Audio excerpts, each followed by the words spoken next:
नमस्कार साथियों। CGL JSSC CGL के मुद्दे पर आप सभी जानते हैं आज माननीय हाई कोर्ट में माननीय चीफ जस्टिस के द्वारा पीआईएल की सुनवाई की गई और उसमें क्या निकल कर के बातें सामने आई उसकी चर्चा करेंगे। हालांकि कुछ चीज़ें आपको पता चल गया होगा। साथ ही साथ कुछ लोग जो बहुत नाराज़ हैं उन सभी के संबंधित भी कुछ बातें कहने वाले हैं, जो बहुत अलग अलग कमेंट करते हैं और सीजीएल का रिजल्ट जारी होगा या नहीं होगा इस विषय में भी चर्चा करेंगे। सबसे पहले पीआईएल से संबंधित सुनवाई की बात करें। सुनवाई के दौरान उस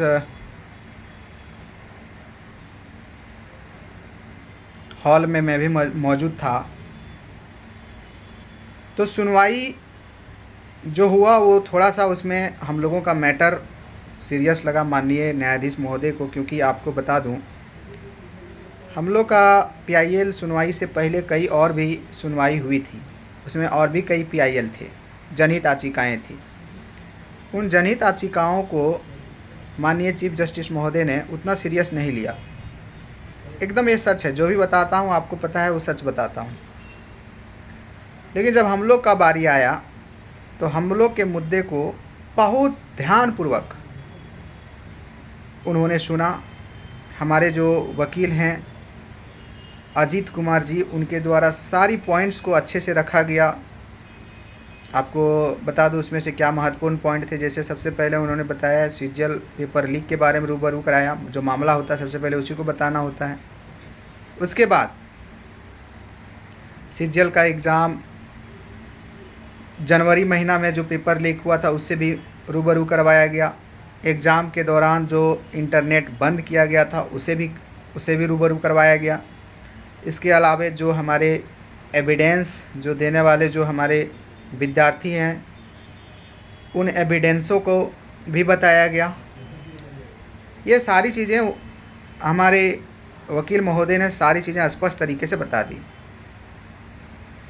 ये चीज़ सुनने के बाद माननीय जो हमारे चीफ जस्टिस ऑफ झारखंड हैं उन्होंने जो हमारे झारखंड राज्य के जो एडवोकेट जनरल हैं राजीव रंजन, वो वहाँ पर पहुँचे हुए थे।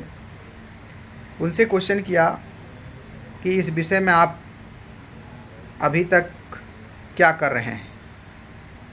तो एडवोकेट जनरल कहते हैं कि जो भी एविडेंस दिया गया है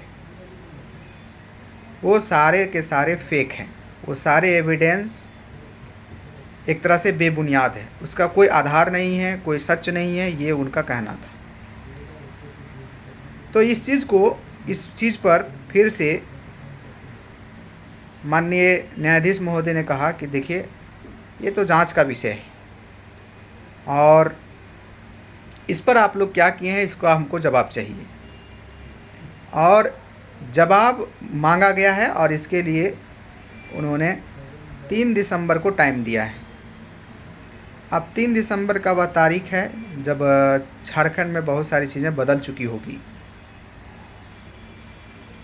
हो सकता है वर्तमान सरकार आ जाए, हो सकता है बीजेपी की सरकार आ जाए।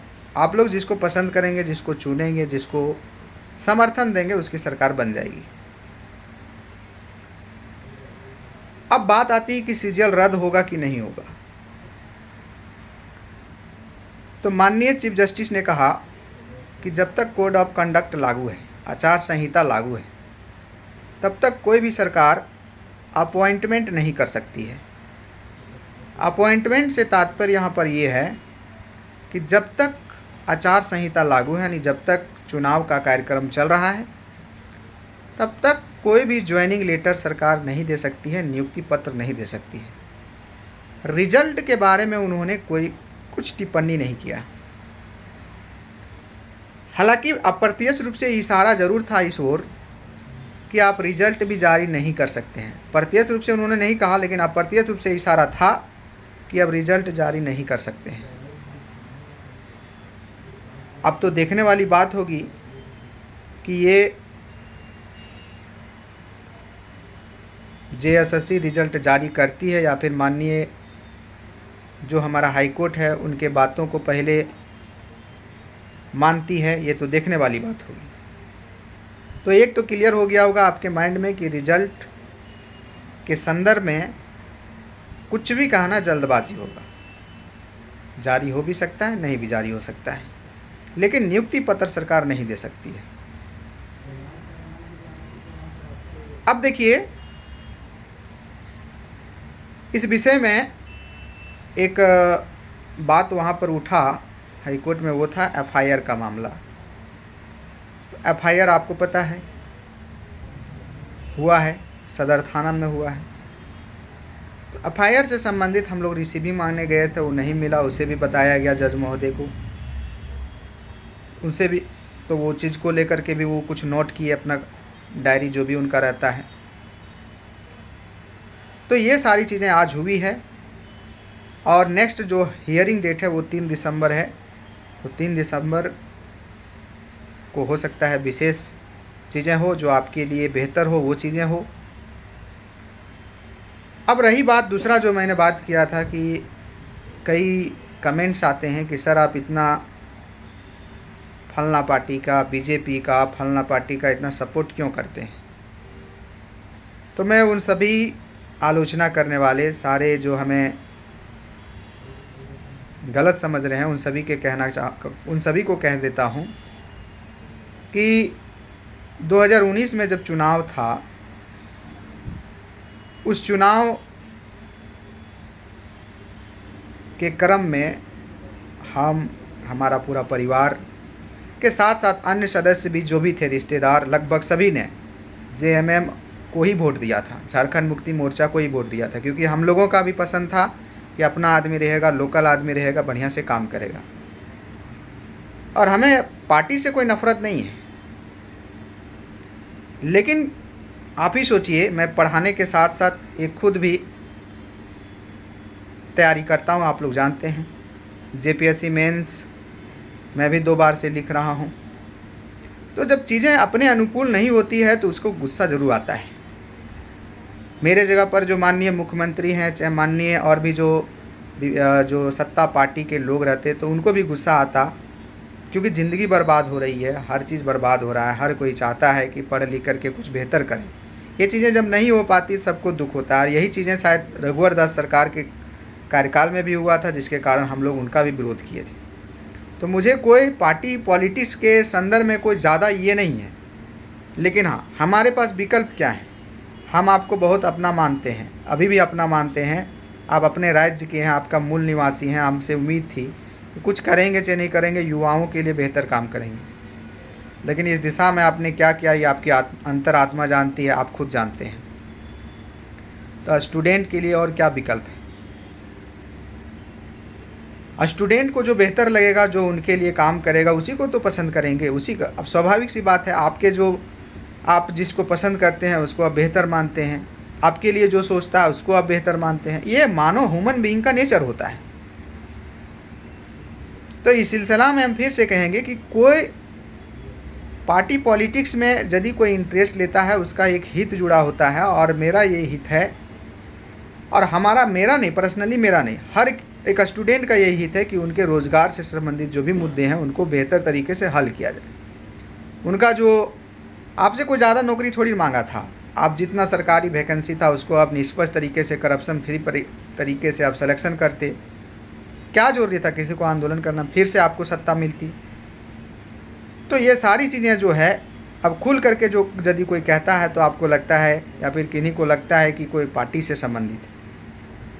तो ये चीज़ आप खुद सोचिए कि आपके साथ ही यदि इस टाइप से होता तो क्या आपको भी कोई कहता कि आप कोई पार्टी वाले हैं, तो आप इस चीज़ को क्या करते, आप इस चीज़ को मानते। तो कोई पार्टी का समर्थन नहीं होता है। हाँ, उसके हालात जिस प्रकार से होते हैं, जिस प्रकार से सिचुएशन होता है, उस प्रकार से अपने आप को बदलता है। और स्टूडेंट से हम इतना ही कहना चाहेंगे कि आप सभी के आह्वान पर ही हम लोग लड़ाई शुरुआत की है। आप सभी इतनी भारी संख्या में आए, आंदोलन में आए, और कहीं ना कहीं सबके माइंड में, सबके चेहरा में वो उदासी था, वो नाराज़गी थी। और इस नाराज़गी को लीड करने के उद्देश्य से बहुत सारे शिक्षक आपके साथ खड़े थे, उनमें से एक मैं भी था। तो इस प्रकार से जो भी हम लोग किए वो आपके लिए किए हैं। तो आपसे यही गुंजारिश होगी, यही आपसे निवेदन होगा कि आप निस्वार्थ भाव से किसी के बहकावे में नहीं आना है। आपके हित के लिए जो लड़ेगा उसका सहयोग करना है।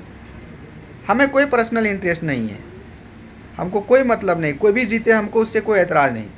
लेकिन गलत होता है उसके साथ यदि खड़ा, उसके साथ यदि विरोध नहीं करना तो ये ज़िंदगी का कोई महत्व नहीं।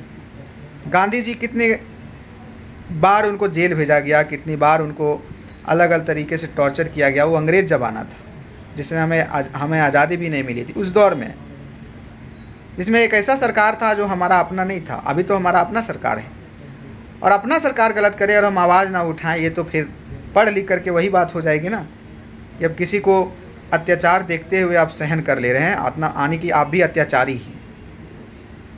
तो कोई भी किसी दिशा में कदम उठाता है उसकी मजबूरी होती है। कोई पार्टी पॉलिटिक्स करने की इच्छा नहीं होता। पार्टी पॉलिटिक्स करना होता यदि मेरा कोई बैकग्राउंड होता, हम लोगों का कोई बैकग्राउंड होता कि हम लोग पार्टी पॉलिटिक्स के आदमी हैं, तो आप कहते तो अच्छा लगता।